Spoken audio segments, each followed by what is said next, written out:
Inaprubahan na ni Pangulong Ferdinand R. Marcos Jr. ang dagdag sahod sa mga kawani ng government-owned or controlled corporations. Yan ang ulat ni Clazel Pardilla. Higit 116 na bilyong piso.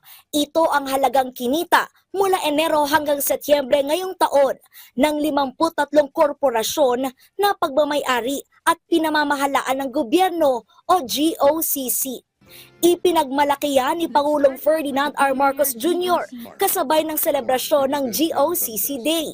Kinilala ni Pangulong Marcos ang ambag ng mga ahensya ng gobyerno na tumutulong para makakalap ng pondo na ginagamit sa pagpapatayo ng mga paaralan, ospital, mga tulay at iba pang serbisyo para sa taong bayan. They represent children learning in safer schools, patients receiving care in improved facilities, communities shielded from floods and disasters, and families given a fairer chance at a better life. So today, we recognize the institutions that have exemplified the very best of public service. Mula 36 billion pesos sa nakalipas na 10 taon, tumaas na ng halos 4 na beses ang remittances sa mga GOCC. Salamin ng kanilang sipag at dedikasyon na tuparin ang mandato na magbigay ng hindi bababa sa 50% ng kanilang kita bilang dibidendo sa national government. Bilang pagkilala, inaprubahan ng Presidente ang Compensation and Position Classification System 2 kung saan tataas ang sahod ng mga kawani ng GOCC. Pinayagan na rin ang paglalabas ng medical allowance, depende sa kapasidad ng mga ahensya.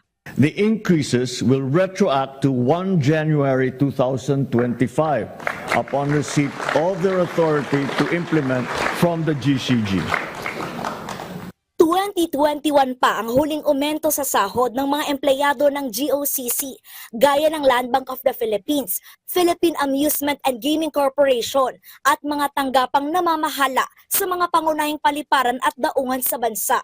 Kasabay niyan, inatasan ng Presidente ang mga ahensya at korporasyon na puksain ang red tape at ayusin pa ang serbisyo publiko. Higit sa lahat, ipinanawagan ni Pangulong Marcos ang tamang paggamit sa bawat sentimo ng pondo para sa kapakanan ng mga Pilipino. With utmost transparency and accountability, these funds should promote genuine reforms that uplift the quality of life, reach the vulnerable, and leave a lasting contribution for the generations to come.